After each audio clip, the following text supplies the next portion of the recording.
Hello दोस्तों, स्वागत है आप सभी का फिर से एक बार आपके अपने YouTube चैनल स्टडी सेक्टर में। दोस्तों, आज के वीडियो में मैं आपको बहुत ही खास डिफरेंस के बारे में बताऊंगी।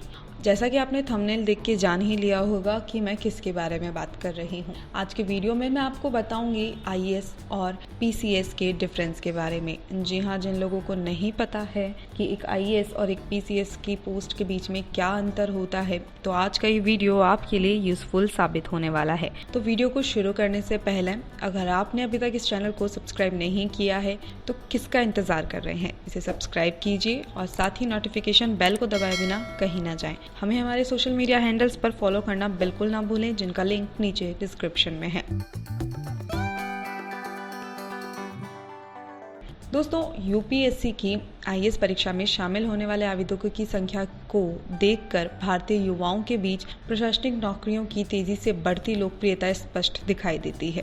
प्रत्येक वर्ष इस परीक्षा में करीब 5 लाख युवा शामिल होते हैं और इससे भी अधिक आवेदक PCS परीक्षाओं में अपना भाग्य आजमाते हैं। हालांकि यूपीएससी की IAS परीक्षा और राज्य सिविल सेवा परीक्षाओं में सफलता की संभावना काफ़ी कम होती है, एक बार में ओनली 1% तक। लेकिन इस नौकरी के प्रोफाइल से जुड़ी प्रतिष्ठा और विशेषाधिकार अभी भी बड़े पैमाने पर बुद्धिजीवी वर्ग को आकर्षित करते हैं। चलिए जान लेते हैं इनके बीच में क्या डिफरेंस है। सबसे पहले बात आती है चयन प्रक्रिया और प्रशासन की। दोस्तों, IAS जो होता है, इनकी बहाली संघ लोक सेवा आयोग द्वारा आयोजित सिविल सर्विस परीक्षा के माध्यम से किया जाता है। केंद्र सरकार द्वारा स्थापित केंद्रीय प्रशासनिक न्यायाधिकरण लोक सेवकों की भर्ती और सेवा संबंधित सभी मामलों का फैसला करती है।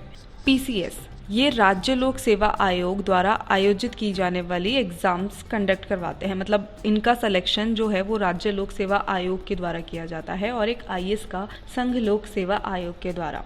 PCS जो है वो राज्य सरकार के विशेष अनुरोध पर केंद्र सरकार द्वारा स्थापित राज्य प्रशासनिक न्यायाधिकरण SAT राज्य सरकार के कर्मचारियों की भर्ती और सेवा संबंधित सभी मामलों का फैसला करती है। दोस्तों, IAS की परीक्षा के 3 चरण होते हैं, प्री, मेंस और इंटरव्यू। वहीं PCS की परीक्षा के भी 3 चरण होते हैं।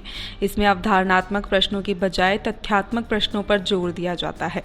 यूपीएससी सिविल सेवा परीक्षा में अनिवार्य योग्यता एप्टीट्यूड परीक्षा यानी CTET होती है, जो उम्मीदवारों की तर्क कौशल का आसानी से प्रशिक्षण करता है। राज्य लोक सेवा परीक्षा में CTET का पेपर हो भी सकता है और नहीं भी। IAS में एकमात्र क्वालिफाइंग क्षेत्रीय भाषा का पेपर होता है और PCS में कुछ राज्यों में अनिवार्य रूप से क्षेत्रीय भाषाओं का पेपर या फिर सांख्यिकी का पेपर होता है। IAS अधिकारियों की नियुक्ति भारत के राष्ट्रपति के द्वारा होती है, लेकिन ये उन्हें आवंटित किए गए कैडर में राज्य सरकार के अधीन कार्य करते हैं। PCS अधिकारियों की नियुक्ति राज्य के राज्यपाल द्वारा होती है, इसलिए पूरी तरह से राज्य के नियंत्रण में रहते हैं। एक IAS अधिकारी को सेवा से निष्कासित करने का अधिकार सिर्फ केंद्र सरकार पर होता है और विशेष तौर से राष्ट्रपति के पास होता है। राज्य सरकार के पास इन अधिकारियों के स्थानांतरण से लेकर निलंबन और निष्कासन का पूरा अधिकार होता है। यानी कि एक IAS को सिर्फ सेंट्रल गवर्नमेंट ही डिस्क्वालीफाई कर सकती है, लेकिन जो PCS होता है उन्हें राज्य सरकार के द्वारा किया जाता है।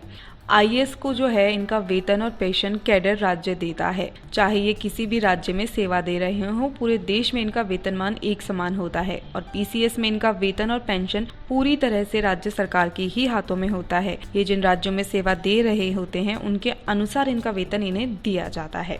कार्मिक लोक शिकायत और पेंशन मंत्रालय के तहत कार्मिक और प्रशिक्षण विभाग भारतीय में केंद्र कार्मिक एजेंसी है, जो लोक सेवकों की नौकरी, वेतन और कैडर प्रबंध और प्रशिक्षण के वर्गीकरण से संबंधित है। वहीं दूसरी तरफ PCS में कार्मिक विभाग या आम प्रशासनिक विभाग राज्य की केंद्रीय कार्मिक एजेंसी होती है। यही एजेंसी इनकी नौकरी, वेतन, कैडर प्रबंध और प्रशिक्षण के वर्गीकरण से संबंधित है। एक IAS की सैलरी 50,000 से लेकर 2.5 लाख रुपए तक होती है। वहीं दूसरी तरफ PCS की सैलरी वेतनमान राज्य सरकार द्वारा निर्धारित किए गए नियमों के अंतर्गत होता है। जैसे राजस्थान में पे बैंड जो है वो 15,600 से 39,100 रुपए तक है। ग्रेड पे 5400 मिलता है और इनकी बेसिक सैलरी 15,600 होती है। दोस्तों, एक IAS अधिकारी अपना करियर एसडीएम से शुरू करता है और भारत सरकार में सचिव पद तक पहुंच सकता है। वहीं पीसीएस एक अधिकारी अपने राज्य सेवा के नियमों के अनुसार करियर की शुरुआत करता है और पीसीएस अधिकारी को पदोन्नति की प्रक्रिया जिन आईएएस अधिकारियों के साथ काम कर रहे होते हैं उनकी तुलना में थोड़ी धीमी होती है।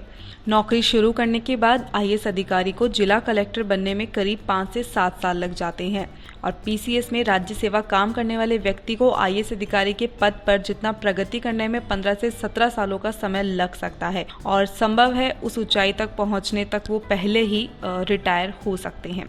आईएएस में कार्यप्रणाली सभी जानते हैं और सभी पदोन्नतियां समय पर होती है। हालांकि भारतीय सेवा अधिनियम 1951 के वरिष्ठ पदों पर 33 साल तक अधिक नहीं होनी चाहिए, तो एक पीसीएस के अंदर इनकी जो पदोन्नति की प्रक्रिया है वो थोड़ी धीमे होती है और आईएएस में पदोन्नति थोड़ी इनके मुकाबले जल्दी होती है।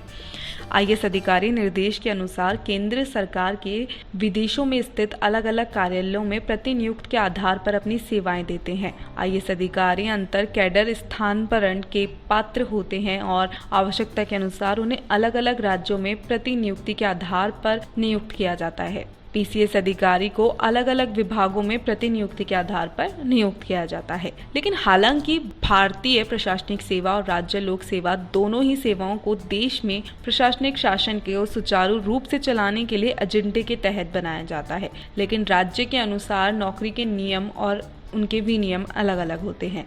हमारे देश में स्पष्ट क्षेत्रीय विविधता की वजह से व्यापक राज्य केंद्रीय सेवा की आवश्यकता है, इसलिए स्थानीय प्रशासन के लिए लोगों को तत्काल आवश्यकताओं को समझाने में समझ होना और उनके क्षेत्रीय स्थितियों के अनुसार प्रतिक्रिया देना अत्यंत आवश्यक है। तो दोस्तों इनमें मेन डिफरेंस जो था वो मैंने आपको बताया, जैसे कि मैंने आपको बताया कि इनकी सैलरी के बीच में क्या डिफरेंस है, साथ ही इनके करियर की जो ग्रोथ होती है वो कैसी होती है। जैसा आपने जाना आईएएस की करियर ग्रोथ जहाँ 5 से 7 साल में वो आईएएस अधिकारी जिला कलेक्टर बन सकते हैं, तो वहीं पीसीएस को कुछ आगे पहुंचने के लिए 15 से 17 साल का समय लग जाता है और कभी कभी तो जब रिटायरमेंट की उम्र आती है तब जाके उनका प्रमोशन होता है, तो इसमें प्रमोशन बहुत धीमे होता है।